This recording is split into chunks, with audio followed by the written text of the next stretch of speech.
A very good evening and a warm welcome. Thank you for joining me on the weekend edition. My name is Nora Sende, and as usual, every Sunday evening we get to highlight some of the stories that made headlines throughout our country, especially in regard to the Catholic faith. What exactly transpired that we need to get into the nitty-gritties of it, into the details. Well, this week we had a charity walk. That's a charity fundraising walk that was graced by the Archbishop of the Kampala Archdiocese, His Grace Paul Semogirire, and we saw it was a very magnificent walk.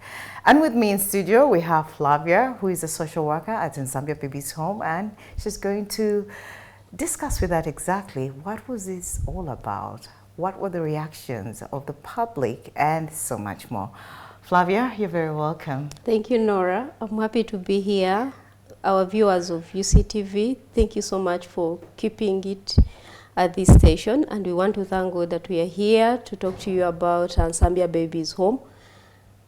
Happy to be here, Nora. Yeah, well, it's so good to have you, Flavia, really. Thank you. And we just give us a very brief background about Nsambya Babies Home before we get into the charity work that transpired. Nsambya Babies Home is a Catholic childcare institution under Kampala Archdiocese.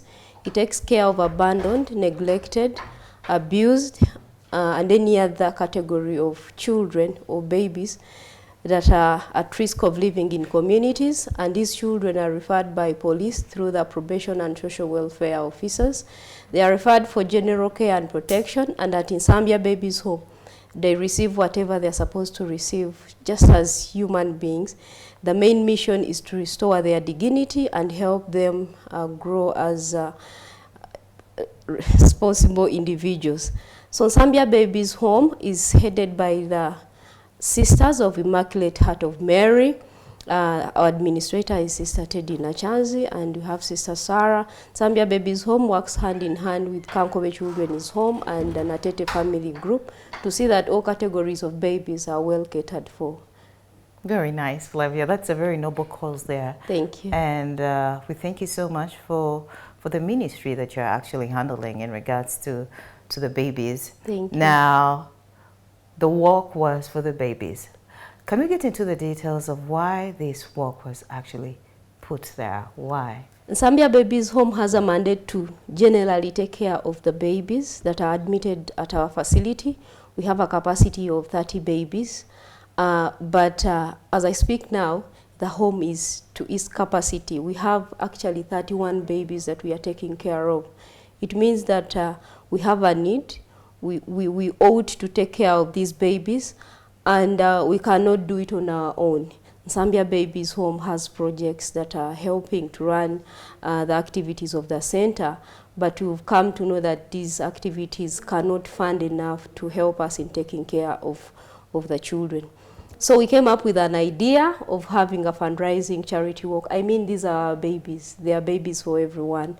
They could be your sisters, they could be your relatives, when you're even not aware.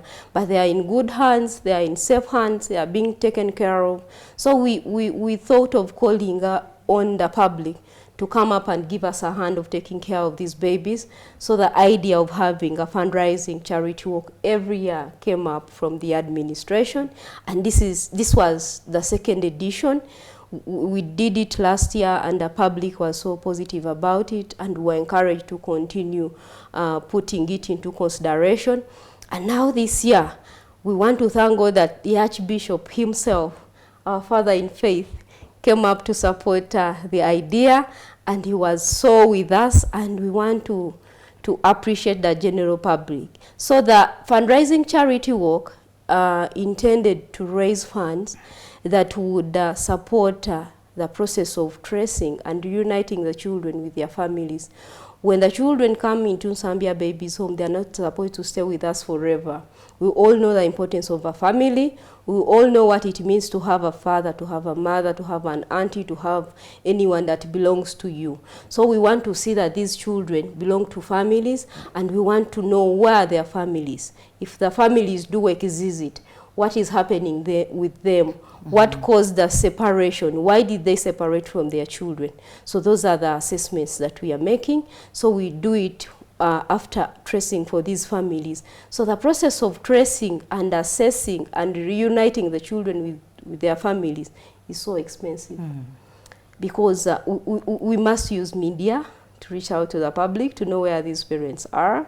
And apart from that, we have to move to different areas. It's more of investigative work. So we have to investigate and know what happened, what are the stories behind the separation of these children. And we want to thank God that out of the 100 children that are in the baby's home, at least 85% of these children go back to their biological families. We advertise in newspapers and on TV, and we are able to find their families. So this is what we are fundraising for. Secondly, we also looked at the bills that we spend on health care. When these children are admitted, most of them are malnourished. Some of them have chronic illnesses. Their health is not so at peace. So we want to have to make sure that they have the best health care. And when we are talking about health care, we are talking about money. So we intended to raise funds that would help in Nsambya Babies Home meet the medical expenses of its children. That is a very noble cause there that you are actually advocating for. And when you go to Nsambya Babies Home, actually, you find that these children actually look very healthy. They look very loved. They look well catered for. They're happy. They're playful. And there is actually a lot of work that kind of gets into making sure that these babies are well catered for health-wise, the feeding, security, and all these other things. And Flavia, you being in the middle of all of this, I think you do understand that it all comes with a lot of expenses. Besides the expenses, I just want to go to how will the unification of these babies actually help them one way or the other? Why is it so important that they're united with their families or their relatives? Because one person would say, well, they're in a home, they're catered for, they are well fed, they look healthy, they're happy. Why do they need to be reunited? Okay, Nsambya Babies Home, just as you've said, is one of the best places to stay. I always admire sleeping around, keeping around, eating the good food, having the nice time with everyone around. But if you look at how babies are managed at childcare institutions in Nsambya Babies Home inclusive, they lack a sense of belonging. Because everyone that comes to the center is for everyone. And psychologically, the children, the little ones that we are trying to raise, may lack a sense of attachment, may lack a sense of belonging. And we all know that we cannot give them all this unless if it is a unit, if it is a family. That's why we are coming up to trace for these families. So when we find these families, we do not just place the children with these families. There are families that we trace, but we cannot give them back their children because they are not responsible, because we suspect a second abandonment. So we first make thorough assessment to make sure that if a child goes back into a family, they will be more safe than in Nsambya Babies Home. We are not looking at the food that they will be having in the family. We are not looking at the TV, the bread every day, the nice bed, but we are looking at the love that the parent might have towards their children. Of course, we are looking at the minimum standards of living. Are they able to provide the minimum basic needs? When we talk of education, are they able to take them to school? Are they able to have 3 meals a day? Are they able to, as long as it's a balanced diet? And all those come with assessments by the social workers and the nurses to see that the children are safe in families. But the core value of a family, or the most important thing, is that a family gives a child a holistic growth and development. They receive whatever they are supposed to receive from these families. But since these children are separated from their families, of course we know that the bond that they had with their families could be in one way or the other affected. So we make sure that we restore this bond through various visits by the parents and making sure that the children bond well with their families and they get to know the importance of a family and they get used to these family members. And we also talk to the parents, educate them about parenting, counsel them, support them in any way. We work with other organizations and see that we can be able to support these families and they stay with the children. So the main main issue as why we are looking at reunification as the most important thing is that we want these children to have a holistic growth, which in Zambia Babies Home may not be able to give. Yes. It is important for children really to grow up in family settings, and there's so many benefits that come with children growing up in family settings. Well, sociologists actually tells us that children that are brought up in family settings are well groomed and they become more responsible as adults. A huge percentage of them, not exactly all, but yes, it's very, very true. It has been proven scientifically. But also the other bit about reuniting these children to their families. Have you come across scenarios where you have taken a child back and the family or the relatives are not exactly willing to have the child back, or a process of you're reuniting this family with a baby, but you have ruled out that there are investigations that are done to rule out any uncertainties of double abandonment? But what about the family when it's not ready? It may not tell you that we are not ready, but do you tell us about that if you've come across such a scenario? We've had several families that are traced and they are not willing to take on their children. But we want to always insist and confirm to these parents that these are their children. God gave them the responsibility of bearing these children, and they have 100% responsibility as parents. So in most cases, when we find a father and a mother, it's rare to find that both of them cannot have their children. So if a mother cannot have the children, then the father is always willing to have the children back and take care of them. Of course, with support from other family members. But in case we have a single parent that is not willing to take on the children, what do we do? Zambia Babies Home is always patient enough. We are taking you through the process. We want to thank the Ministry of Gender that we've always had clear case management procedures that help us to assess and prepare parents for reunification. So in case the parent is not willing at one stage, then the social workers are always there to redo the process and help the parent understand the process of the importance of having a child. As a social worker in my office, I've had several people coming to apply for adoption. Not because they have children, but most numbers, they cannot even bear children with them.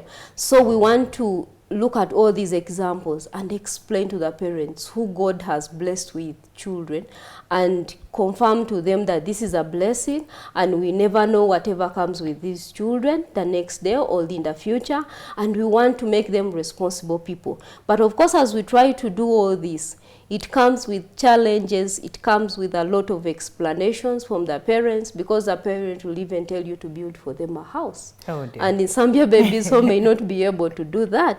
But we are always here to liaise with some other organizations. There are several of them in Kampala and in Uganda as a whole, through our probation officers. And they are there to help us to see that whichever parent comes in and they are assessed and there is a need, then their need is worked upon to see that they have their children.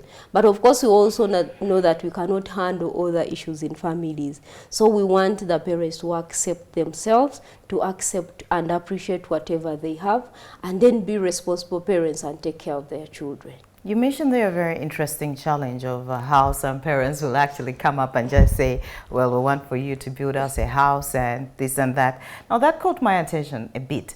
What other challenges do you face as you are reuniting these babies to their families?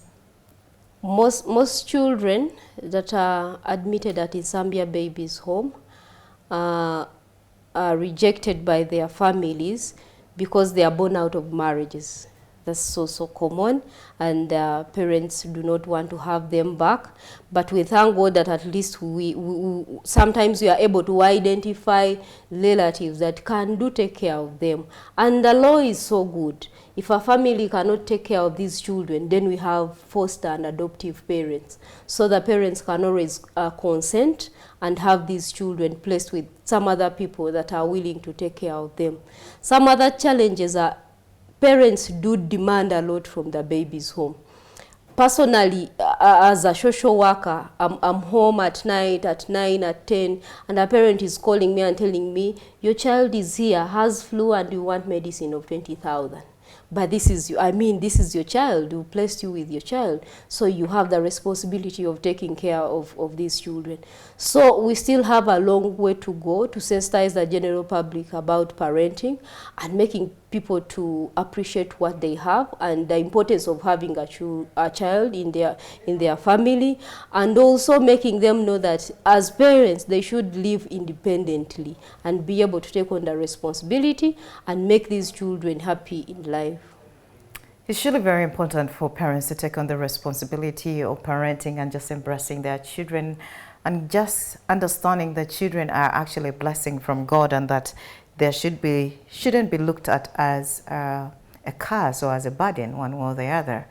And then that also leads me to another question. What happens to the children that are not reunited with their families? When the social workers trace for these families and fail to find them, whatever the social workers do help to build the file of a child. At the end of a period of about 3 months or a longer period, the profiles of the children are submitted to the probation and social welfare officers. So Zambia Babies Home submits to Makindye Division, and a decision, we have a continuum of care that guides us on family placements. So when a child fails to go back to their biological families, then we have we go for foster care and adoption. This is an easy process to do. It's kind of charity. It's giving back to the community, as I might say. It's helping someone get shelter, get food, and get a family where they would live. So Ugandans always come and apply for foster care and adoption, and they are taken through the process, and most of them are always there waiting. Actually, I would say that 10% of the admitted children go to foster families. We do both local and international adoptions, but we do most of the local adoptions because we want to consider Ugandans first and have children put in their setting, in their culture, in the African way. And in case we fail to place them in foster and adoptive families, then we transfer them to some other organizations. I talked of Kankove Children's Home, which is our sister home, and a Child Welfare and Adoption Society. So when we fail to trace or place these children into families, we usually transfer them to other homes. But the children that are transferred are usually children living with HIV, children living with epilepsy, or sickle cells, or any other chronic illnesses that may hinder them from being placed in the families. It's not at the will of the organizations, but most people who come to apply for foster care and adoption, they do not want children with illnesses, so they end up leaving them into the facility, and they grow up in the facility. Okay, let's go back a little bit to the charity work that just happened. How has it been with the response to the community in regards to the work? Has it really been impactful? We want to thank God that people are kind enough. People are so supportive when it comes to child care. We've been so surprised by the numbers of people that are coming up to support the organization, even after the charity work. We want to thank the general public for always responding to our calls when we talk about child care, when we come to TV, just like I'm here to speak about child care. We'll see people coming in to support, to help the babies, to make them live a better life, to give them whatever they need. Different companies have come up to support Zambia Babies Home, and we are overwhelmed by these numbers. So we want to continue encouraging them to have that spirit. Uctv want to thank you so much, because you've helped us to reach out to the public, to sensitize the public, to talk to the public about child care. Most people did not know even about foster care and adoption, but after airing out our different programs on Uctv, people are coming up to know about the process, and they're actually taking babies for care and protection. So we want to thank you so much, and we are so grateful to the general public, and we pray that God blesses you and continue with the heart of giving. Well, Flavia, before we actually conclude this, you could give us your final thoughts about the work and then in Zambia Babies Home and whatever remarks that you want to give them. As I conclude, I want to thank, of course, the opportunity given to me by Uctv, of course, not to me alone, but to Nsambya Babies Home, to always come up and talk to the general public about child care. We want to encourage parents to be responsible to their children. In case you see any parent struggling out there with their children or in any way, please try to help them. And in case they leave their children behind, please contact the police, contact different stakeholders. They are always there to help you and have this child in safe places. We want also to continue informing you that this charity work is intended to be done every year. So every year we shall be coming up with different themes or different items to fundraise for, and we want to call upon the general public to continue coming up and supporting Nsambya Babies Home. Fellow Catholic in particular, please come up and support the church activity. The church has a mandate to take care of the children, and this is what we are doing at Nsambya Babies Home. Always feel free to come and ask any questions and inquire about child care in case you have challenge. We've helped so many parents, especially after seeing different programs on child care, and they've been able to be reunited with their children, and they've been able to trace for their different family members. And we want to call upon the general public, always come and inquire about child care. Child care is always a good activity. It's godly. Giving back to the community is even godly. We all know that Jesus said, when I was hungry, you fed me. When I was naked, you clothed me. So this is the activity we are actually doing. We are restoring the image of these children, but we are in actual sense talking to God or helping to God. So continue coming up to support Nsambya Babies Home. Do not tire, do not get away from this activity. And we want to pray for you and continue invoking God that He helps you to be better, to also live a happy life. Because a happy life gives a happy life. If you're not happy, we know you cannot give what you don't have. So we want to encourage you to always be happy people. The married people, we've always had challenges with the married people that are struggling to have children. Please come up and foster and adopt children. We know you can find happiness again. But also, societies should also embrace anyone as they are, as long as they are not violating the rights of the others, of themselves. Always embrace people as they are. And wherever we come to you to talk about child care, kindly please have a positive mind. Well said. Thank you so much, and thank you so much for the noble cause and for making sure that these babies are safe, reunited, and overall they are in good health. Thank you so much, Flavia, for making time. Thank you too. And I would like to implore everyone, each and every one of us, to really take keen interest in taking care of one another. That's including helping out these babies, get involved, get interested, go visit their home. If you can't support financially, just go and see how the babies are doing. Get some clothes, donate. You can actually pledge on their health care. And there's just so much. Like just Flavia has said, really, we can only be happy as we give, you know. And that really marks the end of our weekend edition this evening. It has been really nice having you. My name is Nora Osende. I wish you a blessed night and a lovely week ahead.